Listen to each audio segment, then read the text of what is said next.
What if I told you one man armed with nothing but a rifle, a broken microphone, and a serious lack of patience walked into the most powerful room in the galaxy and changed everything? No backup, no speechwriters, just grit, wit, and the stubborn fire only a human could bring. This isn't just a story about revenge, it's a story about voice, courage, and turning mockery into a movement. If you're new here, hit that subscribe button and show your support with a big thumbs. Now let's dive into this incredible story that shook the stars. The chamber was full of light and ceremony, a place where galaxies met to talk, to argue, and most importantly, to avoid war. The Interstellar Harmony Hall had hosted 1,000 speeches and twice as many disagreements, but never had it seen something like this. At the heart of it all stood Harlan Vey, Earth's representative, a man with slicked-back hair, a hopeful grin, and a folder of cultural notes clutched tightly in his hands. He had been speaking passionately about Earth's customs, specifically, the meaning of a high five when everything changed in a flash of light and heat. One moment Harlan was mid-gesture, arm raised high. The next, he was gone. Completely gone. A thin mist of ash drifted in the air where he had stood. The room froze. No sound, no movement. Even the floating translators paused. The only noise was a soft hiss from the still warm barrel of the plasma weapon held by Commander Frath, a towering figure wrapped in armor, representing the Orion expanse. His face showed no guilt. Instead, he raised an eyebrow and gave a slow, mocking clap. "Cultural exchange," he muttered with a dry smirk. "Very enlightening." No warning had been given, no debate. 1 second of disagreement, and then violence. The Galactic Council chamber, once filled with chatter, fell into a silence deeper than space itself. Screens across dozens of systems went dark. The live stream that had been broadcast to billions ended in static. The last image was of Harlan's face mid-sentence just before the beam struck. The aftermath hit fast. On Earth, the broadcast was replayed 1,000 times. News anchors argued about what went wrong. Social media lit up with outrage and confusion. Memes spread faster than facts. One meme showed Harlan with a target on his back and the caption, "We came in peace, got sent in pieces." Another had him edited into a cosmic TED Talk with fire behind him and the words, "Best mic drop ever." The worst part? No one knew what to do next. Earth had been mocked. Its diplomat had been turned to vapor while speaking about unity, and the universe laughed. Even peaceful species joined the spectacle, not out of cruelty, but because the moment felt absurd. As alien comedians and entertainers replayed the footage for laughs, Earth became the punchline of the galaxy. Back on Earth, far from the lights and laughter of the Council, in a quiet bunker beneath the Southern Alps, Director Lana Myrrell stared at the screen in front of her. She didn't blink. Her face showed no emotion. She slowly lifted a ceramic mug labeled "Best Ant in the Solar System," took a calm sip, and then placed it gently on the steel table. "Activate Operation Iron Thread," she said. The room fell silent for a different reason now. The assistant next to her looked up, wide-eyed. "Ma'am, that protocol is for—" "I know what it's for," Lana replied, still calm. "We've been made fools. It's time they met someone who doesn't smile for cameras." Across orbit, hidden in the dark side of Earth's second moon, a sleek dropship changed direction. Inside it, seated in a loose harness, was a man named Cale Dray. He wasn't a diplomat. He wasn't even supposed to be on standby. But Cale had been assigned to Iron Thread 3 years ago, just in case things went sideways in space. Well, sideways had just turned into incinerated. Cale was tall, broad-shouldered, and had the posture of someone who didn't enjoy sitting still. He wore half of a uniform and most of a scowl. The ship AI buzzed in his ear. "New destination. Uploaded. You are now en route to Galactic Council Central Hall." He blinked. "What? Why me?" "Protocol Iron Thread has been activated." Kyle sighed, reaching for his boots and sidearm. "Great. So we're doing the send the angry guy with a gun instead of a politician thing. That's always gone well in history." The AI didn't laugh. It never did. Cale stood and looked at himself in the mirror near the cabin wall. This wasn't the plan. Not even close. He was trained for high-pressure operations, sabotage, recovery missions. Public speaking? That was a whole different battlefield. The last time he gave a speech was when he yelled at a coffee machine for refusing to dispense oat milk. And now, he was Earth's reply to a war crime carried out with applause. Outside, stars streaked past as the ship increased speed. A message from Director Morell appeared on the screen. It was brief. Don't shoot first unless they do. Then talk with your aim. Cale snorted and grabbed his gear. He wasn't mad about Harlan's death, not personally. They had met once, and Cale had found the diplomat annoying, too polished, too proud. But Cale didn't like seeing Earth treated like a joke. That he couldn't stomach. As the dropship neared its destination, Kyle tightened his grip on the rifle slung across his back and checked the tiny microphone clipped to his collar. He had one message, one shot, and one chance to speak for a planet that had been laughed at for too long. And if they didn't listen, well, Cale Dre was very good at making people listen. The stars outside the dropship's window were a blur of silver streaks. Kyle Dre sat quietly, watching them, his rifle resting against his leg like an old friend. He wasn't nervous, that wasn't his style. But he was uncertain. This wasn't a mission, not in the way he was used to. No target, no extraction plan, no silent approach in the dead of night. Just a speech, a message, and a microphone that buzzed every time he touched it. The AI's voice broke the silence.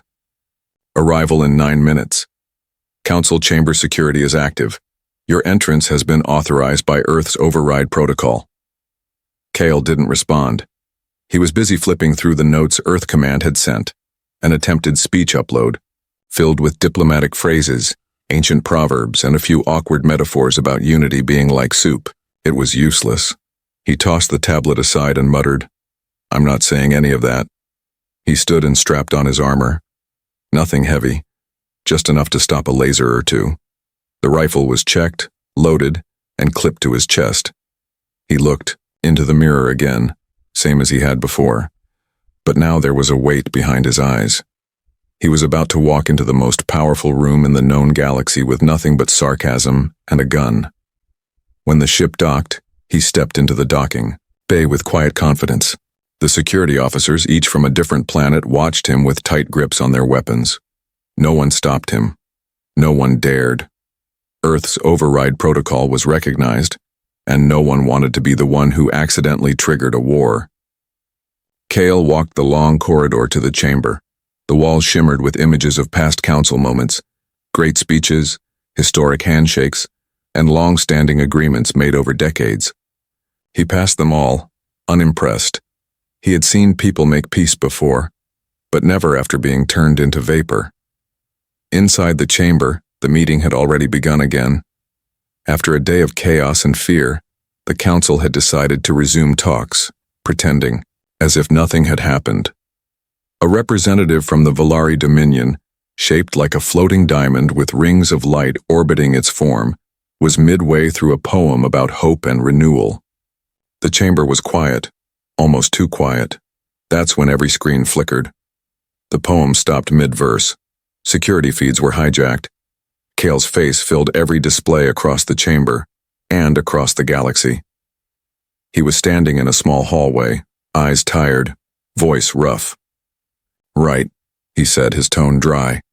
"You've all had your fun. It's my turn now." Panic started. Defense systems locked into alert. Snipers took aim. Council members shouted. But none of that mattered, because a second later, Kyle wasn't just on screen. He was in the chamber in real time, walking calmly with a microphone in one hand and his rifle in the other. A ripple of gasps spread across the chamber. Some backed away. Others stood frozen. A few whispered, "Earth sent someone else?" But Cale didn't stop. His boots tapped loudly on the smooth floor, echoing like warning shots. He stopped at the center, beneath the grand central light, and turned slowly in a circle, making sure every representative could see him. "I'm Cale Dre," he said, voice clear now, steady. "I don't do speeches, I don't do politics. But I do know what happens when you push someone too far. His eyes found Commander Frath, who had returned to the council like nothing had happened. You vaporized a man mid-sentence. Earth sent another. Not a fleet, not a weapon, just me. Kale looked around the chamber, locking eyes with as many leaders as he could. We're not here to start a war, but we're done being laughed at. He pointed toward the empty space where Harlan had once stood. You think we're soft because we talk? Because we try to understand you before we fight you? That's not weakness. That's discipline, and you've mistaken it for permission to do what you want. Council members shifted uncomfortably, a few muttered translations into their comms, but no one interrupted. I'm not here to make threats, Kale continued. But understand this. You kill one of ours mid-speech and we send another. You shoot that one, we send the next, and the next. Until one of us finally says something that gets through, or until none of you are left to listen. A drone above the chamber hovered a little too close. Kyle aimed without thinking. No warning, no fire, just a stare that made the operator switch it off immediately. Silence filled the chamber again, but this time it wasn't from fear. It was from something else. Curiosity, maybe. Or respect. Maybe both. A whisper came through a council aide's earpiece. Should we take him out? Commander Frath raised his hand slowly. No, let's see where this goes. Kale dropped the microphone on the central podium. It bounced once. The sound echoed like a final word. Then he sat down on the chamber floor, leaned against a wall, and crossed his arms. I've said my part, he muttered. Now it's your turn. Across the galaxy, trillions watched live. Some confused, some inspired, all paying attention. And Earth? Earth was no longer just the joke of the galaxy. It had a voice, a sharp one that didn't flinch. Kale Dre didn't smile, didn't move. But in that moment, he became the most talked about human in the universe. Not because he came with threats, but because he came with the one thing the galaxy hadn't expected. A voice that couldn't be ignored. Kale Dre didn't move for a long time. He just sat there, leaning against the smooth, cold wall of the Galactic Council chamber, legs stretched out, arms crossed, rifle resting across his lap. The silence in the hall lingered, stretching out like a rubber band about to snap. Some delegates whispered. Others stared. A few looked away, as if unsure whether to treat Kale like a speaker, a soldier, or a bomb with legs. No one expected this. Earth had been mocked for days, turned into a punchline. Their diplomat had been erased mid-speech, and most of the galaxy assumed Earth would retreat in shame or overreact in violence. But they did neither. They sent one man. No warning, no fleet. Just Kale, tired, annoyed, and very much not diplomatic. A representative from the vine-wrapped Zenthari order finally broke the silence. Is this performance art? Or are we officially at war now? No one answered. Kyle didn't even look up. Then a representative from the Ixten mine swarm, glowing and buzzing softly, leaned into its translator sphere. He came alone, it said. That is not an act of aggression. It is a challenge. A few heads nodded. Others frowned. The council had rules for war, rules for peace. But this? 1. Angry man with a gun and a microphone? There were no rules for that. Kale finally stood, slowly, his joints popping slightly after sitting too long on the marble floor. He picked up the microphone again, as if it had grown heavier. His voice was quiet now, more controlled. Look, I didn't come here to scare you. I came here to make sure you know we're not going to vanish quietly. Earth doesn't just take a hit and forget it happened. He began pacing slowly, like a teacher explaining something to a difficult class. You think humans are loud, emotional, stubborn? You're right, we are. But we're also survivors. We adapt, we evolve. You erase one of ours and we don't vanish. We grow teeth. Somewhere in the back of the chamber someone chuckled. Not out of mockery, but surprise. Another delegate from the Talari Ascendancy, a crystalline being shaped like a rotating star, murmured, He speaks like a storm waiting to happen. Kale stopped walking and looked directly at Commander Frath, the one who had fired the shot that started all of this. You wanted to send a message, you did, loud and clear, but here's ours. Next time, we don't send one man. We don't talk. We show up with things that don't ask questions. Frath stood from his seat slowly, his expression unreadable. Are you threatening the council? Kyle shrugged. I'm giving you context. He turned back toward the rest of the chamber, letting the tension settle again. You know, Earth's history is messy.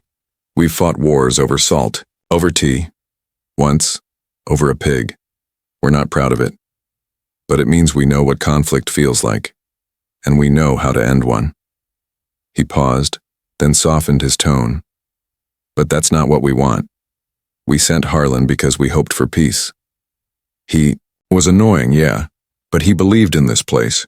You turned him into vapor and we still didn't come swinging. We sent me instead. A few of the older delegates nodded slowly. They understood the meaning behind the words. It wasn't weakness, it was restraint, measured strength, a dangerous kind. A small voice came from the back, a timid, three-eyed scribe from the Lenari Isles, holding a tablet too big for her hands. So what happens now? Kyle looked over.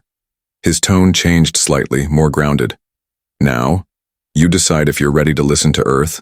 We're not the most advanced. We don't have mind hives or time-bending tech. But we're serious.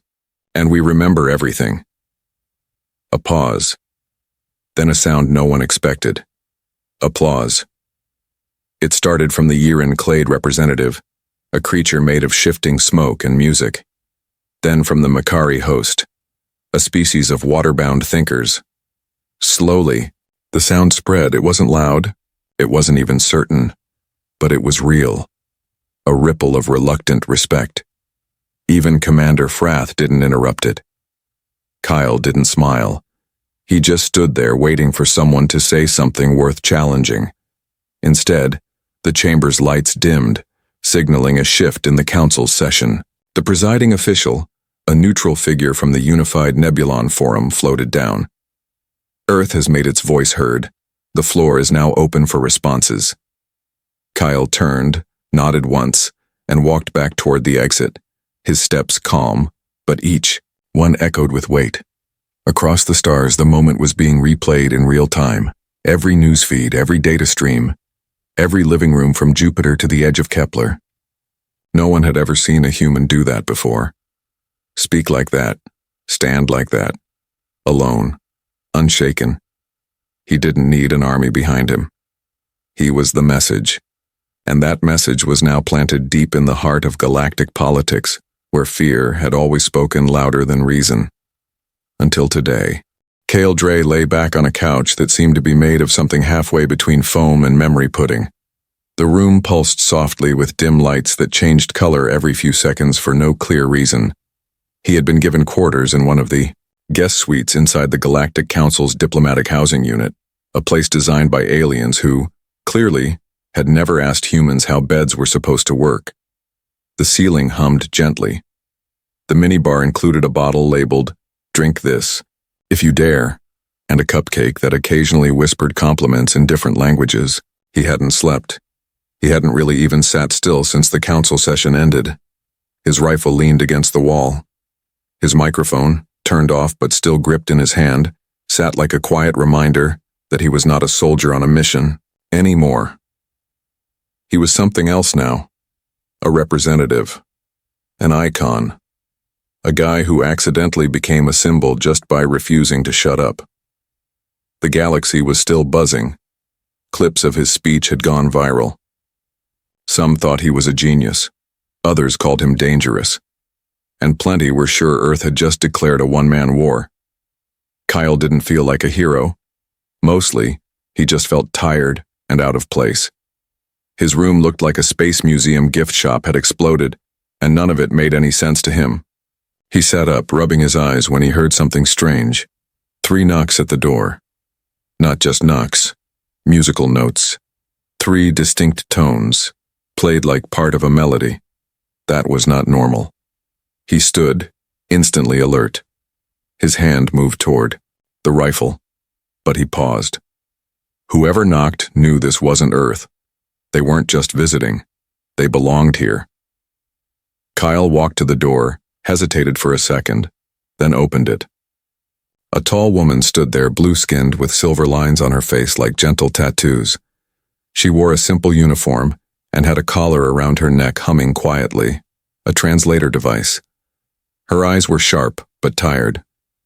She looked like someone who had spent the last few days running full speed through chaos. She gave him a small nod. "I'm Silent Vera," she said. "I've been assigned as your liaison. I'm also Earth's new Ambassador Integration Specialist." Kyle blinked. Ambassador Integration? What? Silent raised an eyebrow.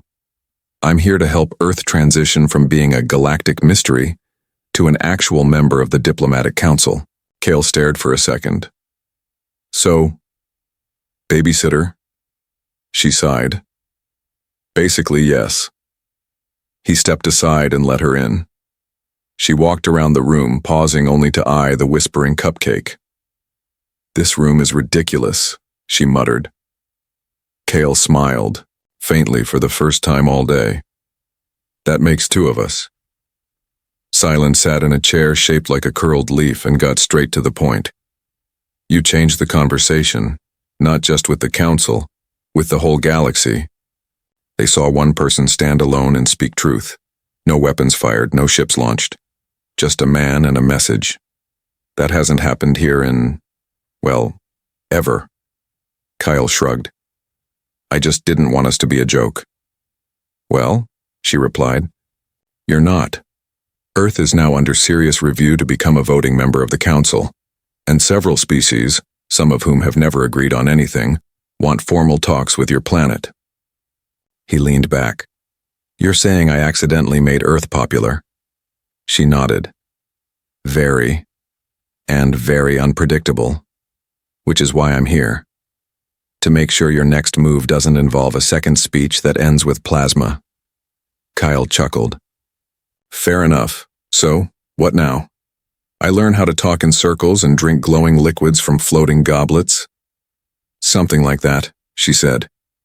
"You'll be part of Earth's early diplomatic training team. You'll help teach the Council what humans are really like. And in exchange, you'll learn how this galaxy works. From the inside." Kyle looked out the window. The stars blinked back at him like silent witnesses. "I don't think I was built for this." Silent stood and walked to the door. "Most people aren't. But that's exactly why you matter." She stopped before leaving. "You didn't come here with a plan. You came with a voice and a reason to use it. That made all the difference." As she stepped out, the door closed, behind her with a soft click. Kyle stood there for a moment, staring at the spot where she'd stood. The room was quiet again, except for the soft whisper of the cupcake. "You're doing great." Kyle picked up the rifle and set it gently on a shelf. Then he grabbed the microphone and looked at it. He hadn't planned on making speeches. He still didn't like the sound of his own voice. But something had shifted. He'd been sent as a last resort. Now he was something else. A knock, a speech, and a moment of truth had changed everything. Kale Dre wasn't a hero. He wasn't a politician. He was just a man who refused to let his world be forgotten. And now, against all odds, he had become the voice that started a new chapter. Not just for Earth, but for the stars.